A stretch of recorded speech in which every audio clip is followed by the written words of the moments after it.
Indonesia.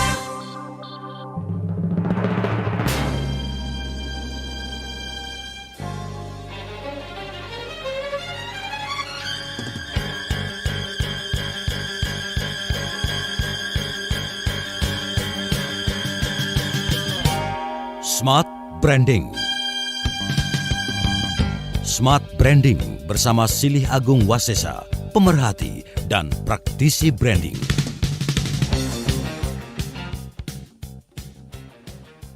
Ketika hubungan dibangun dengan sebuah kesadaran, tentunya banyak hal yang menjadi sebuah pertimbangan untuk kelanggengan dari hubungan tersebut. Tidak hanya hubungan antara Anda dengan pasangan Anda, hubungan Anda dengan rekan bisnis Anda, ternyata hubungan Anda selaku pemilik brand dengan konsumen Anda juga diperlukan satu hal yang namanya komitmen. Selamat pagi untuk Anda, Smart Listeners, di mana Anda berada. Daryl Adam kembali menyapa pagi hari Anda dalam program Smart Branding bersama dengan Mas Silih Agung Wasesa, dan hari ini kita akan bicara tentang brand komitmen. Selamat pagi, Mas Silih. Pagi, Daryl. Apa kabar, Mas? Sehat? Alhamdulillah, sehat-sehat. Wah, komitmen nih, Mas. Kita bicara masalah hal yang kadang-kadang sulit untuk dipertahankan ya. Betul, betul. Kenapa sih harus bahas masalah komitmen, Mas Silih? Iya, kan kita sering kali tuh kalau ngomongin branding kan kita ngomongin strategi yang gede-gede gitu ya. Kalau jurusnya tuh udah sampai sabuk hitam dan 1 dan 2 gitu kan. Padahal sebetulnya ada prinsip yang sering kita lupain tuh. Aha, Soal komitmen pada saat kita bangun brand. Itu sih sebetulnya tuh. Oke, Jadi oke. komitmennya apa sih yang mau dicari gitu ya. Nah ini yang sering kali kita lupa karena sebetulnya komitmen yang kita bikin yang akan menentukan sebetulnya brand kita arahnya mau kemana. Oke, Itu sih. Jadi gampangnya gini deh, seringkali kita bikin brand tuh belum apa-apa, komitmennya adalah biar kita dapat untung banyak, biar ah, kita bisa ngebohongin orang gitu, jeleknya kayak gitu tuh. ah. Ya nggak harus negatif lah, tapi kadang-kadang ketika kita pengen pengen dapat sesuatu gitu ya, belum ada kepikiran untuk memberi sesuatu itu akan berpengaruh tuh terhadap keberlangsungan brand kita tuh. Oke, oke. Tuh. Jadi memang selama ini ternyata beberapa brand yang eksis yang Mhm, sampai puluhan tahun gitu mhm, untuk produk-produk UKM ya, mhm. puluhan tahun, belasan tahun itu rata-rata karena mereka ngejaga komitmen tuh. Karena Oke. mereka ngejaga komitmen biar eh, apa yang mereka cita-citakan itu tercapai lah. Hmm. Kayak gitu. Itu sih sebagai salah satu contoh tuh ada temen yang dia komitmennya adalah karena dia tahu ibu-ibu kelas menengah ke bawah itu susah untuk beli bubur bayi yang Mhm. branded gitu ya. Kan kan ada banyak bubur bayi yang branded tuh. Ya. Nah, dia bikin bubur bayi yang eceran tuh. Bubur bayi Oh. eceran yang bisa dijual di pinggir-pinggir jalan, Aha. tinggal dikasih air panas gitu. Mhm. Barusan kemarin dengar perusahaannya udah mau IPO. Oh, wow. Itu karena dia menjaga komitmen. Gimana caranya ibu-ibu kelas menengah ke bawah biar bisa memberikan bayinya makanan bergizi. Itu Mhm. sih. Oke, baik, baik. Mas, saya kalau berpikir masalah komitmen ini kan kalau dalam dalam hubungan saja ya, itu kan harus ada komitmen internal dalam diri dan juga komitmen eksternal gitu ya. Dalam artian begini, kalau para pemilik usaha itu kan yang pertama dia harus bentuk komitmen di timnya dulu gitu ya. Tim yang masuk kategori internal, sehingga hal itu menghasilkan visi, misi, dan goal ke depan seperti apa. Nah, dari itu mungkin akan berbuah komitmennya terhadap konsumennya, terhadap kualitas produk dan juga jasa. Mana kira-kira yang harus dibentuk dulu, Pak Sili? Iya, jadi sebetulnya memang komitmen dari luar itu yang harus kita bikin. Baru nanti ke dalam. Bisa dua sih sebetulnya ya. Mhm. Komitmen internal barusan kemudian keluar atau komitmen keluar barusan ke dalam. Tapi yang penting adalah mau mana yang duluan, itu semuanya harus saling terkait tuh. Semuanya Oh, harus saling terkait sehingga mereka jadi selaras. Jadi katakanlah contoh tadi ya, mhm. salah satu perusahaan bubur bayi buat buat apa? Buat bubur bayi buat ibu-ibu kelas menengah ke bawah tuh Mhm. komitmen pertama dia adalah keluar dulu tuh. Dia Mhm. pengen ibu-ibu kelas menengah gitu, kelas menengah ke bawah itu Mhm. juga bisa memberikan gizi deh Mhm. buat apa? Buat anaknya gitu ya, buat Ya, bayinya. ya, ya. Nah, itu dari komitmen itu kemudian ke dalamnya dia ngerasa bagaimana dia harus mencari cara yang lain. Dia harus belajar tentang teknologi-teknologi kekinian yang harganya murah gitu ya, bisa dikonsumsi oleh oleh para bayi. Nah, itu salah satu contoh komitmen. Tapi yang lebih penting lagi adalah bagaimana kemudian dia juga belajar memahami perilaku ibu-ibu kelas menengah ke bawah tuh, terkait dengan bagaimana dia memberikan makanan ke bayinya. Nah, itu yang dia lakukan tuh. Bahkan sampai satu saat ketika dia diserang oleh kompetitor gitu ya, sampai kemudian dipermasalahkan oleh Badan POM, itu ya dia tetap konsisten untuk bergerak di situ. Dia bukannya kabur kemudian meninggalkan usaha itu gitu, tapi dia tetap berjalan karena kata dia komitmen gue jelas kok, melindungi bayi, terutama yang ibunya adalah kelas menengah ke bawah. Oke. Jadi sebetulnya ini berasal dari maksud kami hadirnya itu awalnya dari diri sendiri dulu ya, Mas Silih ya? Ya, hadirnya dari diri sendiri karena dia ngelihat tadi ibu-ibu kelas menengah ke bawah tuh yang waktu itu cuman ngasih bubur tajin gitu ya, ngasih susu yang susu formula yang seharusnya bukan buat bayi itu. Nah, ini dari situ tuh, sehingga kemudian dia nyari teman-teman, nyari partner yang bisa menyiapkan teknologi untuk bubur bayi yang harganya murah.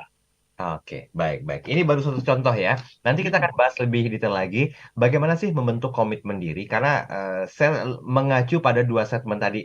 Kan harus dimulai dari internal dulu atau eksternal dulu. Jadi Mas Silih bilang bisa dua-duanya kok, tapi better dari eksternal dulu gitu. Nah, apakah ini sama dengan hukum ekonomi yang harus melihat perkembangan pasar dulu, baru ngebentuk internal, membuat komitmen, terus diluapkan ke komitmen kepada pasar atau bagaimana? Tapi step by step-nya nanti diajarin Mas Silih ya. Apa sih agar komitmen ini bisa konsisten dan dijalankan terus-menerus dalam bidang usaha apapun juga. Smart Listeners, kami ajak Anda untuk berkomentar di kanal YouTube Smart FM. Jangan lupa kami juga buka kesempatan Anda untuk interaksi lewat WhatsApp kami di 0812 11 12 959. Smart Listeners, kami akan segera kembali. Smart Branding. Smart Branding. 95,9 Smart FM Business and Inspiration. Selamat siang Smart FM Business and Inspiration. Maria Delsa hadir pagi, siang, dan malam. Jangan merasa kesepian karena Smart FM akan hadir menemani Anda sepanjang hari ini dengan ragam informasi dan juga lagu pilihan spesial untuk Anda. Smart FM hadir menemani perjalanan Anda. Dengan jangkauan yang lebih luas, Smart FM bisa Anda dengarkan melalui stream web di radiosmartfm.com dan aplikasi Joox Music. Smart FM, the spirit of Indonesia, part of KG Radio Network.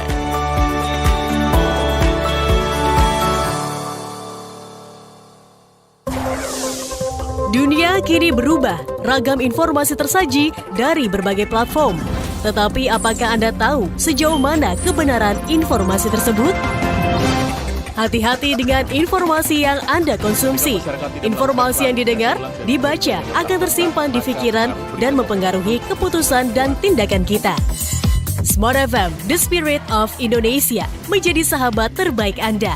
Menghadirkan lebih dari sekedar informasi yang menghibur, namun mengungkap kebenaran, berbagi inspirasi, dan bersama-sama merawat asa. Apakah yang dimaksud dengan sukses adalah maka bila sosialisasi berkurang, maka secara otomatis keuangan berputar itu akan menipis. Di digital, kamu lakukan apapun, rekam jejak digital kamu, dan kapan saja tinggal dibuka. Subscribe YouTube Smart FM dan mari nikmati berbagai layanan video Smart FM di YouTube channel Smart FM. Semua kami hadirkan untuk mengedukasi, menginspirasi, menguatkan, dan bersama Anda merawat asa. Smart FM, Business and Inspiration. So, pastikan subscribe YouTube channel Smart FM. Smart FM, the spirit of Indonesia.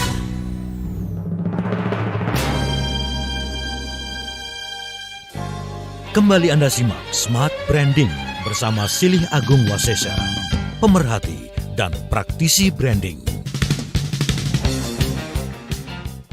Ya baik, terima kasih Anda masih terus bersama dengan kami dalam program Smart Branding bersama dengan Mas Silih Agung Wasesa dan kita terus membahas tentang brand komitmen ya atau komitmen dari sebuah merek.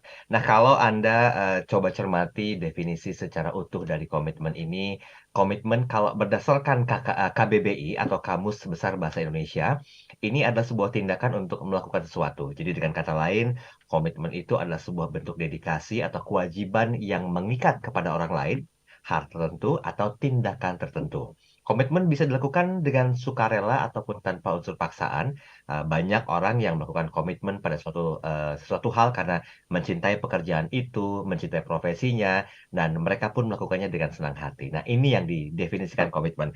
Tetapi yang jadi permasalahan, apakah dengan komitmen ini dirasa sudah cukup gitu loh untuk bisa paling tidak get more new customer atau mungkin mempertahankan customer yang existing. Nah, kita mulai dulu dari sejarah awalnya komitmen nih, Mas. Mas, sebetulnya ketemu dengan istilah komitmen yang tidak hanya bisa diaplikasikan dalam sebuah hubungan. Maaf ya, Mas, saya bilang hubungan percintaan ya. Sejak kapan komitmen itu dirasa penting dalam aktivitas sebuah usaha, Mas Ili? Iya, jadi sebetulnya kan kalau kita bicara komitmen kan itu core dari sebuah kehidupan ya. Ya, ya. Kita mulai dari bangun tidur tuh kan kita sudah dituntut untuk melakukan komitmen tuh. Oke. Komitmen dengan diri sendiri, komitmen dengan pekerjaan gitu ya, atau komitmen dengan pasangan. Itu kan udah intinya kayak gitu tuh, Ril. Ya, ya. Bangun tidur ya kalau kita punya komitmen sama kerja ya bangun jam 4, kemudian habis itu udah langsung sholat, mandi, dan berangkat kerja. Itu kalau komitmennya adalah komitmen dengan pekerjaan. Ya. Tapi kalau misalnya kita nggak komitmen ya udahlah, tidur aja dulu, santai-santai dulu gitu. Kan itu tuh. Jadi memang itu komitmen sama dalam sebuah brand juga gitu. Ketika kita punya komitmen itu ya kita harus jaga tuh komitmennya kayak apa. Nah, nanti tinggal menurunkan komitmen itu ke internal juga tuh. Katakanlah nih misalnya kemudian pada saat kita pengen kita punya sebuah perusahaan gitu, punya usaha untuk bikin kartu ucapan misalnya, yang sekarang udah langka gitu ya. Tapi ini kartu ucapannya digital tuh kan kalau dulu kartu ucapan bentuknya fisik, sekarang kan kartu ucapan bentuknya digital. Yang kita bisa kirim ke siapapun gitu, orang yang dekat sama kita. Nah, misalnya kayak gitu. Tapi komitmen kita apa? Komitmennya adalah katakanlah membuat orang tercerahkan dengan ucapan yang kita lakukan misalnya. Dengan ucapan yang dikirimkan gitu. Makanya kemudian kita kemudian punya katakanlah 2 karyawan untuk ngebantu bikin ucapannya itu. Nah, komitmen karyawannya harus kita kasih tahu juga bahwa kita bilang ke karyawannya misalnya, pada saat kalian bikin narasi, bikin copywriting, itu bayangin bahwa dari ucapan itu orang tercerahkan. Karena orang tercerahkan dia melakukan sesuatu yang lebih baik untuk hidupnya. Karena dia melakukan sesuatu yang lebih baik untuk hidupnya, dia jadi berguna buat keluarga, buat masyarakat. Jadi para copywriter itu bukan hanya sekedar menulis, tapi membuat orang lain berguna untuk sekelilingnya.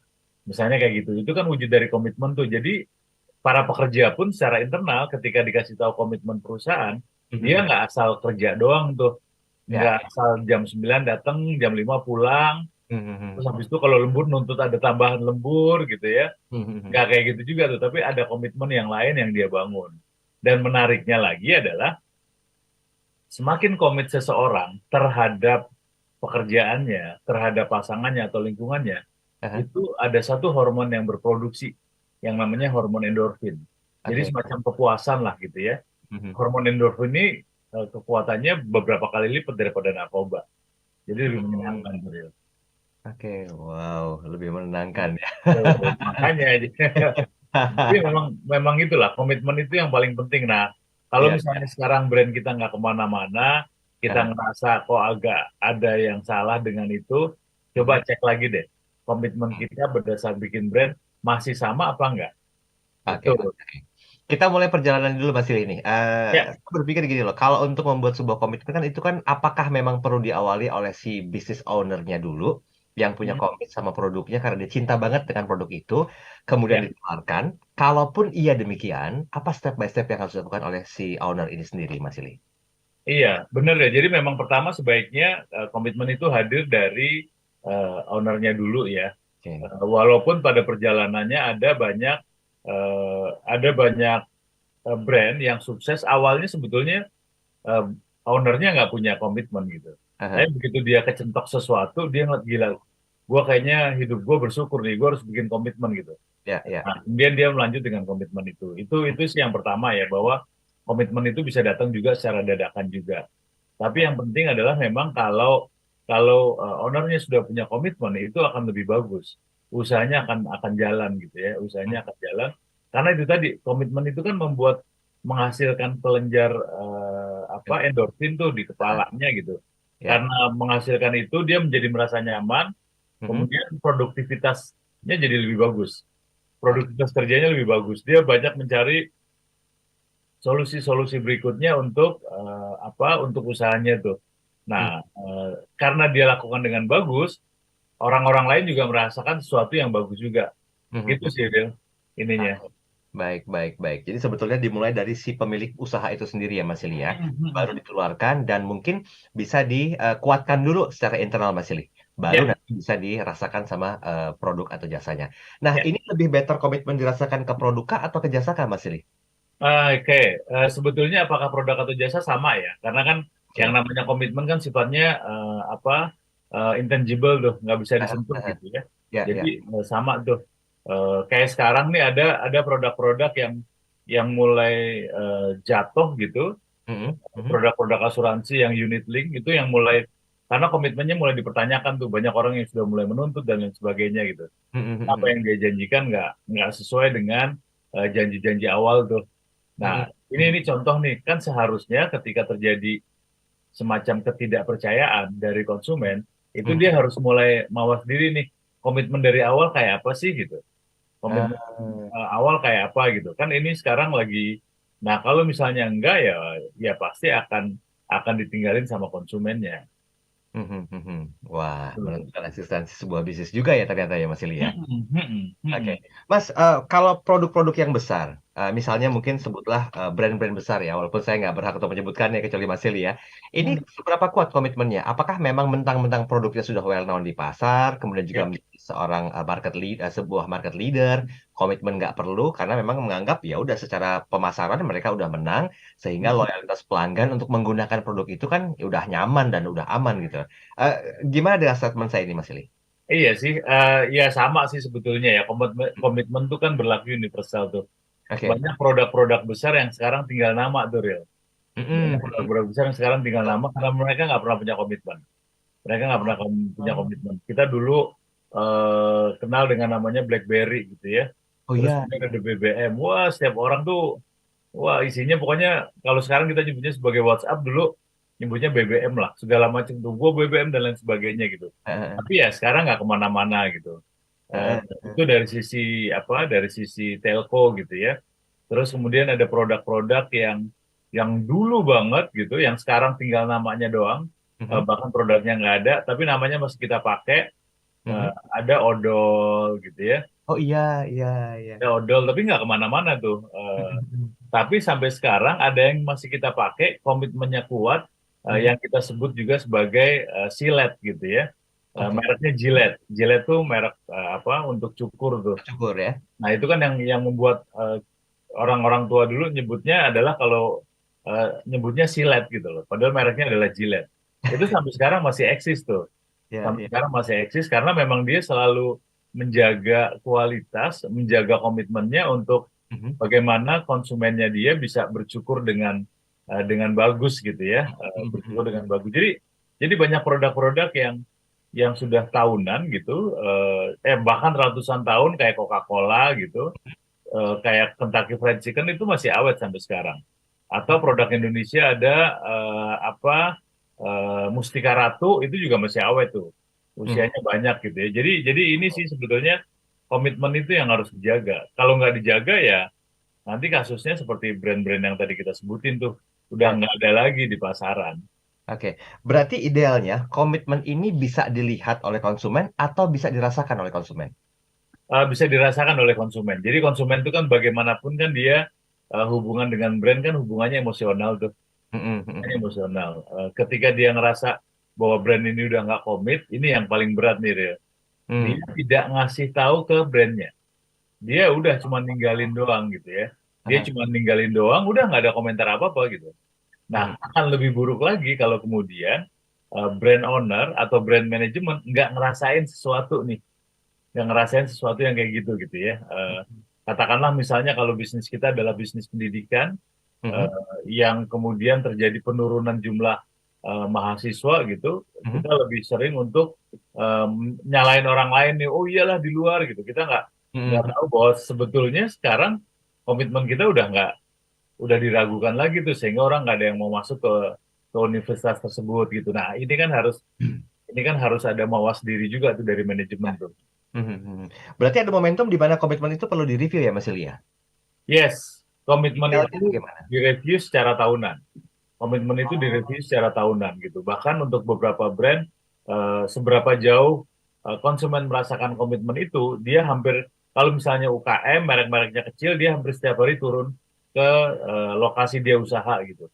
Dia pengen dapat insight konsumen yang beli sama produknya dia kayak apa gitu. Tapi kalau beberapa brand UKM yang sudah punya budget lebih bagus lagi, dia ngadain riset tuh setiap 3 bulanan. Apa nih yang berkurang nih? Katakanlah misalnya tadinya ingin memberikan produk makanan yang rasanya crunchy gitu, konsumen udah nggak ngerasain crunchy-nya, ya udah itu pasti akan, kalau dia nggak perbaikin ya akan ditinggal secara diam-diam. Oke. Baik. Agak ngeri juga ya kalau misalnya nggak komit ya. Iya, benar. Nggak dalam hal urusan perasaan aja, dalam bisnis pun komitmen itu dirasa penting ya, dan memang sangat penting ya, urgennya tuh kuat sekali ya. Oke, Mas Ili, kita break sebentar ya, nanti kita sambung di sesi berikutnya. Nah, bagi Anda Smart Listeners yang baru bergabung, atau bagi Anda yang mungkin saat ini baru ingin memulai sebuah usaha, komitmen dari merek Anda itu memang dinantikan oleh konsumen Anda. Tinggal pertanyaan besarnya adalah bagaimana caranya Anda membuat komitmen itu, mempertahankannya, bahkan mungkin juga mengupgrade komitmen tersebut. Nah, ada yang mau tahu caranya seperti apa? Silakan Anda bisa berinteraksi. Kami buka line komunikasi di WhatsApp 0812 11 12 959. Dan untuk Smart Listeners yang sudah kirimkan komentar atau pertanyaan di kanal YouTube kami, mohon menunggu, nanti di sesi berikut akan kita bahas lebih detail. Anda juga bisa berinteraksi. Jangan lupa untuk like, share, dan subscribe. Kami akan segera kembali. Smart Branding. Smart Branding. Smart FM, the spirit of Indonesia. Kami hadir di kota-kota Indonesia. Manado, Makassar, Banjarmasin,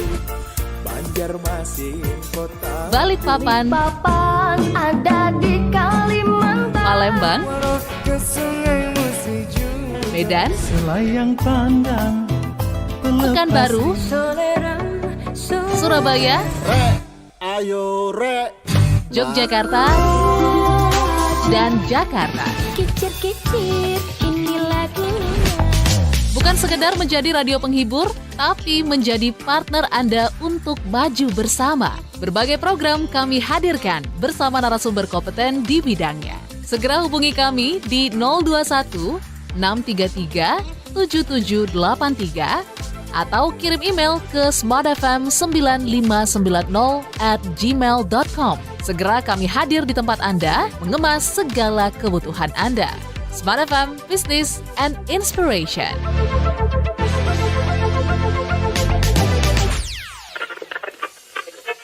Selamat pagi Kak Denny, selamat pagi. Kalau mindset memang dari awal saya sih suka sekali. Dengarkan podcast Smart Inspiration di Spotify dan YouTube Radio Smart FM. Yuk kita saling mengingatkan diri, yuk kita saling self-correction. Dapatkan info terkini, bincang bisnis dan karir, serta inspirasi dari smart people hanya untuk Anda. Kita itu membutuhkan validasi atau membutuhkan bahwa kita itu sama dengan orang lain gitu. Kalau si A, iya temanku ini melakukan, saya kok nggak melakukan, itu berarti itu salah satu penyakit FOMO. Podcast Smart Inspiration di Spotify dan YouTube channel Radio Smart FM. Smart FM, the spirit of Indonesia.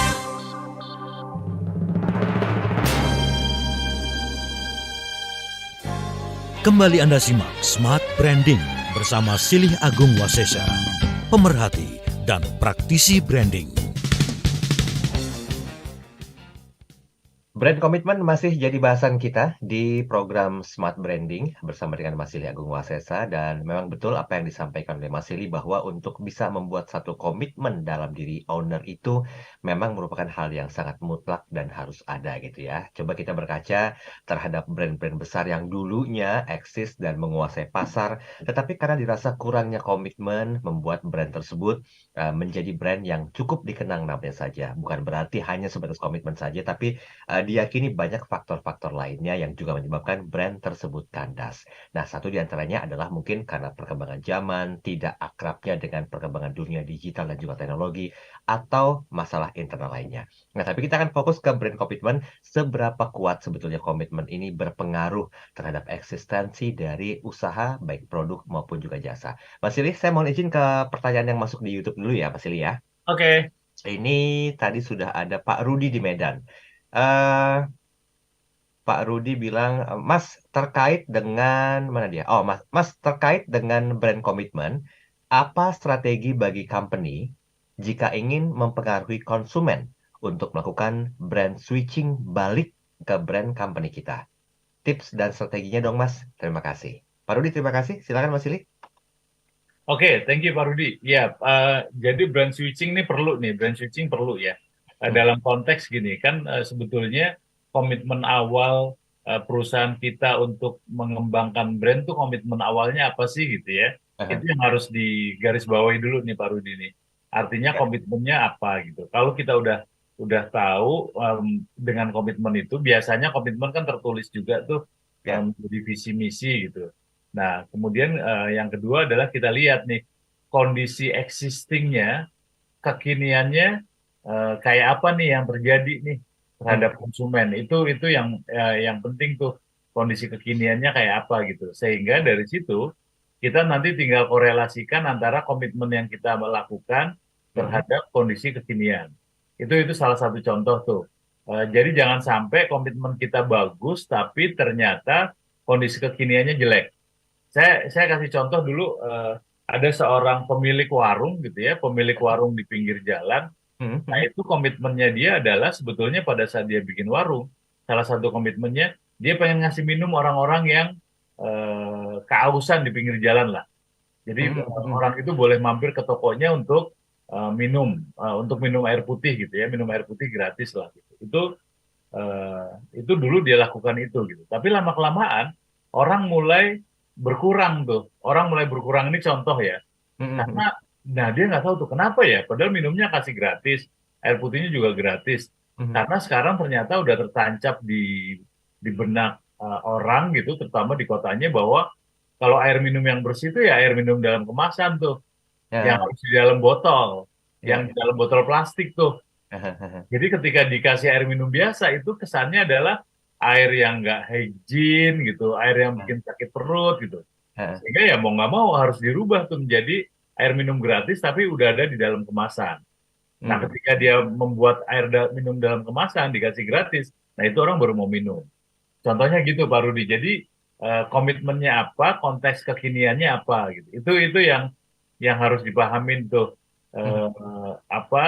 Kalau sudah kayak gitu baru kita buat produk-produk yang sesuai dengan kekinian, modelnya kayak apa. Itu. Jadi memang tergantung gitu ya. Saya punya teman, dia memang juragan kuliner gitu. Dia mulai bikin karena sudah melibatkan anaknya, dia bikin warung bubur kacang hijau. Kita sebut sebagai burjo lah gitu ya. Kalau dulu burjo cuma adanya bubur kacang hijau sama Indomie, sekarang dia bikin baru bubur kacang hijau tapi ada es krimnya. Karena usulan anaknya tuh, es krim tuh lagi, ya benar, begitu dia bikin, dia buka satu warung, wah itu 24 jam rame terus tuh. Itu salah satu contoh ya. Jadi bagaimana sebetulnya komitmen yang bagus itu harus disesuaikan dengan kondisi kekinian juga, Riel. Oke, berarti bisa disampaikan bahwa komitmen itu adaptif ya sifatnya ya Mas Silih ya? Ya. Nah, potensinya kalau di era perkembangan digital yang sangat masif sekarang ini, seberapa penting komitmen? Iya, komitmennya jadi penting banget gitu ya. Hanya memang agak berbeda. Seringkali kita terjebak tuh dengan digital gitu, kita terjebak dengan tools-nya. bahwa seolah-olah digital tuh cukup punya tools-nya, punya punya akunnya gitu ya, punya sosmednya, punya TikTok gitu. Terus bikin gerakan-gerakan yang dilakukan oleh brand-brand lain. Padahal sebetulnya nggak kayak gitu. Yang namanya komitmen itu mau pakai era digital apa nggak, yang jelas komitmennya ada. Komitmennya ada kayak apa gitu. Mungkin nah baru dari situ kita manfaatin. Saya kasih contoh nih misalnya yang barusan viral gitu ya. Ketika polisi sedang bermasalah gitu, kemudian ada satu brand yang kemudian muncul, satpamnya tuh bagus banget. Satpamnya bagus banget gitu ya, brandnya bank, wah dia tahu-tahu seolah-olah dapat testimoni dari pelanggannya bahwa udahlah, lu kalau ada masalah mendingan ke satpam bank itu aja deh. Itu satpamnya baik banget, kualitasnya hebat banget gitu ya. Nah, itu kan dia bisa riding the wave ya, ketika dia tidak menyinggung institusi polisi, udah pasti itu. Dia cuma bilang bahwa, dan yang bilang juga bukan banknya itu, tapi yang bilang pelanggan-pelanggannya. Udahlah, kalau yang paling bagus tuh memang satpamnya bank itulah gitu. Dia bisa datang, dia bisa hadir, kita capek juga diperhatiin gitu ya, sampai ada meme-meme yang banyak. Itu dalam konteks yang positif ya. Jadi digital itu bagaimanapun adalah tools. Nah, komitmen tetap nggak bisa hilang dengan itu. Oh, bukan melengkapi ya, tapi saling mendukung ya sebetulnya, Ya, Mas. saling mendukung. Baik. Mas, saya izin ke WhatsApp dulu ya, Mas ya. Oke. Ini ada sebentar, siapa nih? Ada Pak Andreas ya. Kalau Pak Andreas menanyakan begini, semangat pagi Mas Silih dan juga Mas Daril. Komitmen adalah tentang merealisasikan janji. Nah, berdasarkan pengalaman Mas Silih, apa sih yang membuat brand tidak komit lagi? Terima kasih. Oh, ini pertanyaan dalam nih. Oke, ada banyak sih, ada banyak. Tapi beberapa brand yang kemudian komitmennya komitmennya berubah. Satu, ketika terjadi perubahan manajemen, itu satu gitu ya. Tapi selama pemiliknya sama, sebetulnya bisa diantisipasi. Tapi yang paling repot yang sekarang dihadapin oleh banyak brand adalah ketika manajemen berubah dari orang tua ke anaknya. Dari orang tua sebaliknya. ke anaknya. Itu atau sebaliknya gitu ya. Tapi kebanyakan ketika ke generasi berikutnya lah, dari orang tua ke anaknya gitu, itu banyak sekali komitmen yang berubah. Visinya juga berubah gitu, Katakanlah misalnya dengan brand salah satu brand taksi gitu, salah satu brand taksi di Indonesia itu dulu kalau kita ngobrol dengan supirnya gitu, wah itu dia bisa memuji-muji owner taksi tersebut dengan luar biasa, karena wah kalau Pak ini mah luar biasa tuh, orang dia kadang-kadang jadi supir, cuma dia pengen ngerasain sebetulnya kehidupan supir di jalan kayak apa sih gitu. Tapi ketika sekarang pindah ke bawah gitu ya, ke keturunannya, wah itu beda lagi tuh komentar supir. Wah sekarang mah kita mah dianggap buruh, nggak dianggap partner lagi gitu. Apa-apa dipotong, ini salah kayak. Itu salah satu contoh. Jadi komitmen juga bisa berubah ketika terjadi perpindahan generasi dari generasi atas atau generasi ke bawahnya gitu. Atau bisa juga terjadi pada perubahan manajemen. Ketika manajemen berubah, visinya berubah, ya udah komitmennya jadi berubah. Itu sih, Rio. Baik. Saya borong ke pertanyaan lagi deh. Ini ada Pak Sony Gunawan. Selamat pagi, Pak Silih. Saya pernah belajar bahwa brand dibuat bersama value creation. Berarti external factor dari market needs. Saya ulang ya. Saya pernah belajar bahwa brand itu dibuat bersama dengan value creation. Berarti external factor dari market needs yang menjadi titik awal ya Mas Ilya. Nah, komitmen internal itu lebih bersifat continuous improvement berdasarkan market research dan KPI audit. Betulkah?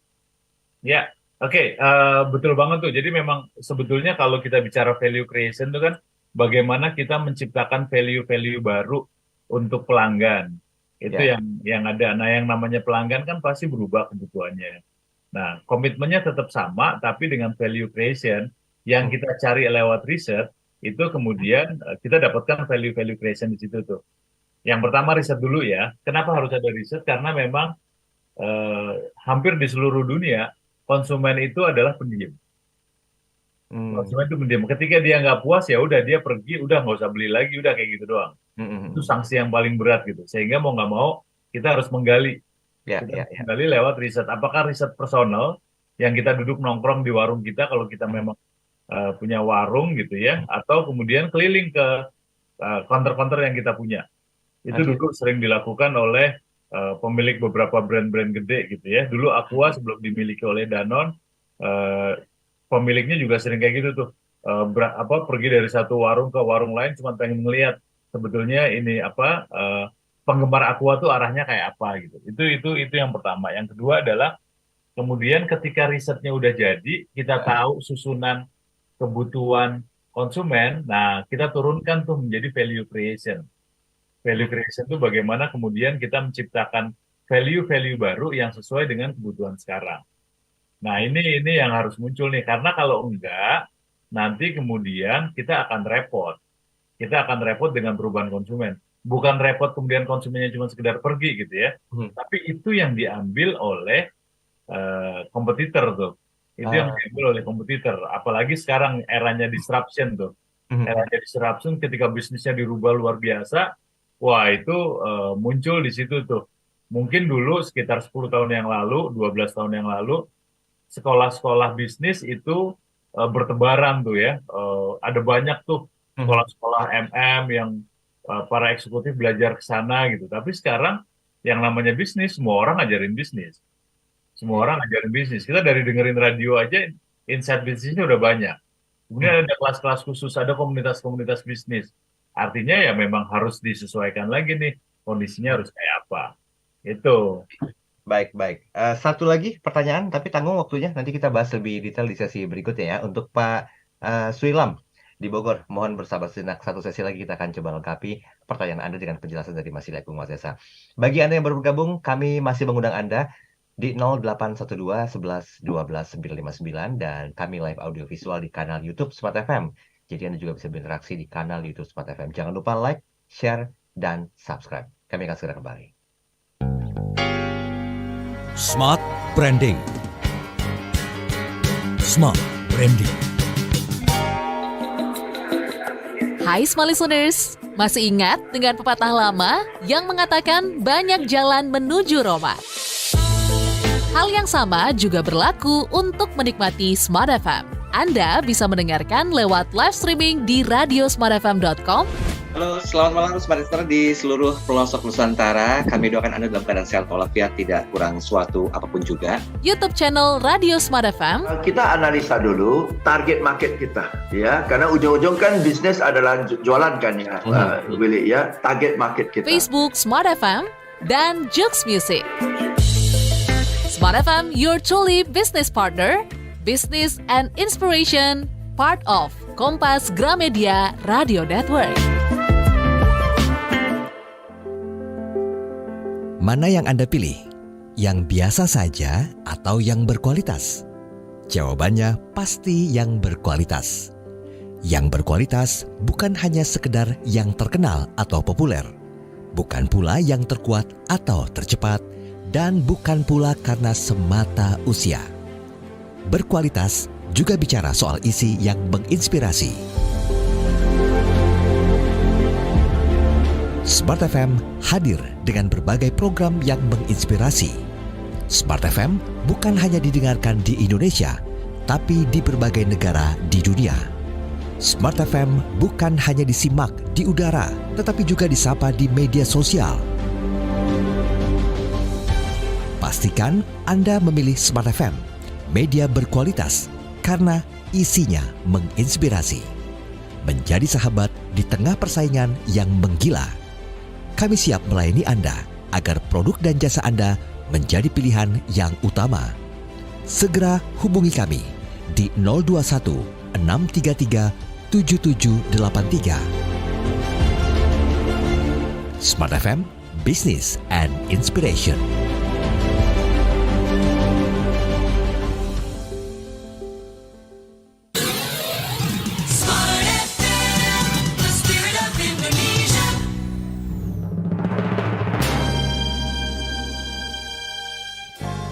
Kembali Anda simak Smart Branding bersama Silih Agung Wasesa, pemerhati dan praktisi branding.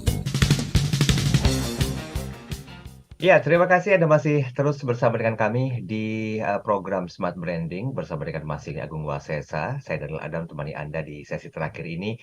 Kita masih bicara masalah brand commitment ya. Terima kasih untuk komentar dan juga statement yang sudah masuk di WhatsApp kami dan juga di kanal YouTube Smart FM. Jangan lupa untuk like, share, dan subscribe karena video ini kami simpan di kanal YouTube Smart FM. Mas Silih, saya mau langsung ke pertanyaan yang masuk dari Pak Suilam di Bogor. Beliau menanyakan apakah komitmen harus disertai dengan effort dalam bentuk financial support, Mas? Silakan. Oke, thank you Pak Suilam. Yang jelas komitmen tuh emang harus dilanjutkan dengan effort lah, dengan usaha gitu ya. Bagaimana menurunkan komitmen. Dalam bahasa yang lebih sederhana sebetulnya kita harus menerjemahkan komitmen kita ke dalam bahasa pasar. Itu yang ada gitu ya. Nah, pertanyaannya adalah apakah harus pakai financial support apa enggak? Tergantung kita mau sampai seberapa jauh gitu.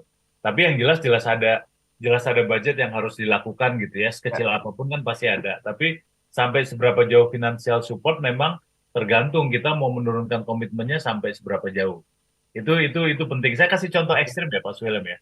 Saya kasih contoh ekstrim di daerah di daerah Jawa Barat tuh ada salah seorang ibu yang dia punya komitmen sederhana banget. Dia pengen bikin warung makan gitu. Dia pengen bikin warung makan, tapi tujuannya adalah untuk ngasih makan orang-orang yang lewat gitu. Orang-orang yang istilahnya adalah orang-orang yang nggak bisa beli nasi gitu. Itu komitmen awalnya kayak gitu. Kemudian dia bikin dia bikin warung pakai uangnya sendiri, pakai uang bulanan yang dia lakukan gitu. Tapi komitmennya itu dilakukan terus tuh, diajak tetangganya jadi senang. Tetangganya jadi sukarela bantuin untuk masak di situ.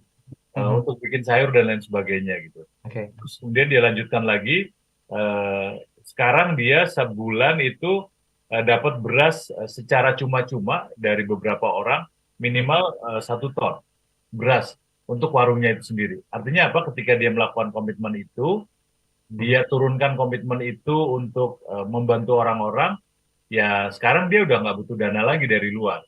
Nggak butuh dana lagi dari dirinya sendiri, karena banyak orang lain yang muncul. Itu dalam konteks sosial ya. Nah sama dalam konteks komersial juga sama. Dalam konteks komersial juga ada sama. Jadi ini sama nih basisnya restoran. Saya punya teman yang dia punya jaringan restoran sekitar ada 28 restoran. Ada di hampir semua rest area di jalan tol gitu, komitmennya sama tuh. Dia pengen membuat orang kalau datang ke rest area itu nyaman, makannya enak gitu ya, bisa sholat juga, bisa istirahat juga gitu. Nah komitmen itu yang dia turunkan ke restonya tuh. Komitmen itu yang dia turunkan ke restonya. Jadi kalau orang lain bikin resto di rest area itu harganya semahal mungkin, rasanya nggak enak mungkin gitu ya. Nah komitmen itu enggak tuh. Dia udah pokoknya orang gimana caranya bikin nyaman. Apakah ada biaya? Pada konsep ini ada biaya. Tapi yang menarik adalah finansialnya enggak semuanya dari dia. Kemudian banyak orang yang satu visi kemudian ikutan untuk chip in di bisnisnya dia tuh. Sehingga dia sekarang udah punya jaringan sekitar 28 restoran tuh yang tersebar di banyak rest area. Itu sih. Oke, Mas, sedikit curhat ya Mas ya. Saya pernah makan di sebuah tempat kuliner. Itu setelah berpindah-pindah dengan satu brand yang sama, ternyata saya baru tahu itu ada sebagian usaha yang franchise. Kualitas rasa servicesnya agak berbeda di satu tempat dengan tempat yang lainnya. Nah, pertanyaan saya simpel aja. Apakah memang komitmen ini bisa berubah seiring dengan konsep franchise yang dimiliki oleh seseorang atau bagaimana sebetulnya? Iya, jadi memang banyak yang, nah itu tadi, itu kelemahan franchise itu adalah menjaga komitmen, menjaga kualitas, menjaga harga, itu kelemahan franchise, kelemahan franchise di situ tuh. Makanya sekarang saya dengan beberapa klien sih menyarankan kalau misalnya udah terlanjur franchise gitu, udah di buyback aja deh, dibeli lagi semuanya gitu, dibeli lagi semuanya. Karena itu kita tidak pernah tahu komitmen orang-orang yang menjadi franchisee dari produk kita tuh. Itu yang pertama. Kalaupun nggak buyback, diseleksi lagi. Kira-kira dari franchisee yang ada, yang masih punya komitmen sesuai dengan kita, ada nggak? Kalau masih ada ya dipertahankan gitu, tapi kalau nggak ada juga dilakukan. Jadi Jadi itu tuh, komitmen itu menjadi penting, menjadi pertimbangan, terutama kalau kita mau bikin franchise. Kecuali komitmennya jangka pendek ya, pengen dapat uang dari para franchisee gitu, habis itu franchise-nya bangkrut, ya terserah dia aja gitu. Yang penting saya dapat uang franchise-nya ya nggak apa-apa gitu. Tapi sih itu bukan komitmen yang namanya ya. Ya. Dan nggak akan long lasting juga ya dengan konsep Nggak seperti akan itu. long lasting. Kita punya banyak case franchise-franchise yang bagus-bagus gitu ya. Sekarang udah nggak ada lagi tuh. Sampai outletnya ada yang 400 outlet gitu. Ya sekarang nggak ada lagi bahkan gitu. Oke, Mas, tadi Mas Silly menyampaikan bahwa komitmen ini bisa direview, bisa dianalisa kembali atau direvisi dalam hitungan tahun ya. Apa biasanya yang berubah, Mas, dari proses review, proses perubahan-perubahan tentang komitmen itu? Yang biasanya dari pengalaman Mas Silly yang sering berubah tuh komitmen dalam hal apa?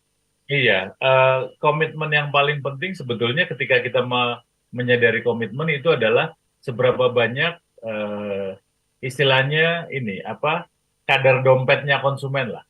Kadar dompet konsumen itu paling penting. Kadar dompet tuh ya bahasanya sih terlalu sederhana banget gitu. Tapi yang paling penting adalah bagaimana cara membayarnya. Bagaimana cara membayar. Katakanlah misalnya sekarang nih sekarang kan eranya udah digital tuh. Orang bisa bayar pakai kris. Nah, itu artinya ada beberapa brand yang pasti sudah berubah tuh. Dulu ada brand-brand buat makanan anak-anak, snack gitu, yang harganya tuh disesuaikan dengan uang jajan anak-anak. Oke. Jadi mereka survei kira-kira anak kecil itu kalau dibawain orang tua jajannya berapa sih? Uangnya Rp2.000 misalnya. Rp2.000 uangnya apa? 1.000-an, 2.000-an gitu. Atau bentuknya 5.000-an misalnya kayak gitu. Itu komitmen. Nah, sekarang mulai ada survei baru komitmen terhadap anak-anak. Mereka mungkin nggak bayar pakai kris. Jadi bayar pakai handphone gitu. Oh, ternyata belum bisa juga. Kris nggak boleh, banyak handphone yang nggak boleh masuk ke sekolahan. Begitu sekolah, handphonenya harus dikumpulin. Misalnya kayak gitu. Nah, itu komitmen-komitmen yang kayak gitu, itu harus disesuaikan dengan bagaimana caranya orang-orang melakukan pembayaran. Terutama target market ya, Ril ya. Target market ya. Kalau target marketnya kan memang nggak semuanya orang dewasa tuh. Ada yang anak-anak, ada yang mak-mak gitu ya. Ada yang mak-mak. Ini yang menarik juga nih, mak-mak juga menarik nih. Karena setelah adanya kris pembayaran itu, mereka jarang nawar tuh, Ril. Iya. Jadi mereka lebih mikir gimana cara bayarnya ketimbang harus ditawar jadi berapa gitu ya. Jadi kebiasaan mak-mak nawar tuh agak berubah tuh dengan adanya pembayaran pakai kris. Oke. Hebatnya emak-emak dan teknologi ya begitu ya. Pasti kalah ya. Mas, satu pertanyaan terakhir sebelum kita ambil konklusi, Mas. Apakah kompetitor bisa menduplikasi komitmen sebuah brand, Mas? Nah, ini pertanyaan cerdas banget nih. Bagusnya dari sebuah komitmen itu nggak bisa dideteksi oleh kompetitor. Oke. Karena kan komitmen itu kan bentuknya intangible. Kita nggak tahu. Yang dilihat oleh kompetitor adalah hasil produk yang muncul. Ya, resultnya Tapi ya. latar belakangnya kayak apa kita nggak pernah tahu. Kita nggak pernah tahu gitu ya. Misalnya nih tadi kita bilang tadi dengan teman yang punya 28 restoran di rest area gitu. Itu kan orang nggak ada yang tahu komitmennya dia adalah bukan jual makanan tuh. Komitmennya dia adalah bagaimana orang bisa nyaman masuk ke warungnya dia. Jadi begitu masuk ke warungnya dia bukan hanya bikin musola, dia memperbaiki masjid yang ada di rest area itu. Jadi masjidnya itu dia bisa ngeluarin miliaran untuk perbaiki masjid. Restorannya ada di samping masjid itu biar orang bisa sholatnya tenang, ngambil wudhunya juga enak gitu. Begitu udah enak, baru ke restoran itu. Kan orang nggak ada yang tahu tuh. Dia cuma ngelihatnya restorannya, masakannya kayak apa, harganya berapa gitu ya. Nah itu hebatnya komitmen. Jadi komitmen itu nggak pernah bisa dilihat oleh kompetitor gitu ya. Kecuali kompetitor menyelundupkan mata-matanya masuk ke dalam gitu ya. Itu juga mungkin sih. Oke, baik. Mas Silly, kita ambil konklusinya singkat saja 1 menit, Mas Silly, sebelum kita akhiri perbincangan hari ini. Iya, jadi sebetulnya kan yang menarik dari komitmen itu kan adalah niat baik. Yang menarik dari niat baik itu adalah memunculkan hormon endorfin tuh. Dan yang paling bagus dari hormon endorfin adalah menciptakan kebahagiaan. Jadi komitmen yang baik pada sebuah brand itu akan menciptakan kebahagiaan tersendiri. Karena kan sayang brand kita gede, dapat uang dari banyak orang gitu, tapi komitmennya nggak ada, ya rasanya nggak bahagia juga. Kalau banyak uang nggak bahagia kan percuma juga, Ria. Ya, curhat. Oke, baik. Mas Silly, terima kasih banyak. Mungkin saya perlu tambahkan sedikit ya di akhir-akhir tadi. Mas Silly sempat menyatakan bahwa komitmen itu tidak bisa diduplikasi. So, buat sekuat mungkin pondasi komitmen Anda dalam berbisnis sehingga para kompetitor Anda hanya bisa melihat hasil kejayaan Anda dari luar saja tanpa harus bisa menduplikasi strategi-strategi Anda. Mas Silly, thank you waktunya pagi hari ini. Kita ketemu lagi pekan depan ya, mudah-mudahan ya, tema dan bahasa yang berbeda. Dan terima kasih banyak Smart Listener sudah bergabung bersama dengan kami. Video ini kami simpan rapih di kanal YouTube Smart FM. Jadi buat Anda yang mau putar ulang video ini untuk belajar tentang strategi-strategi membangun komitmen seperti apa, Timeless Edition, kapanpun dimanapun Anda bisa saksikan. Jangan lupa like, share, dan subscribe. Terima kasih waktu dan kebersamaan Anda. Saya Daryl Adam.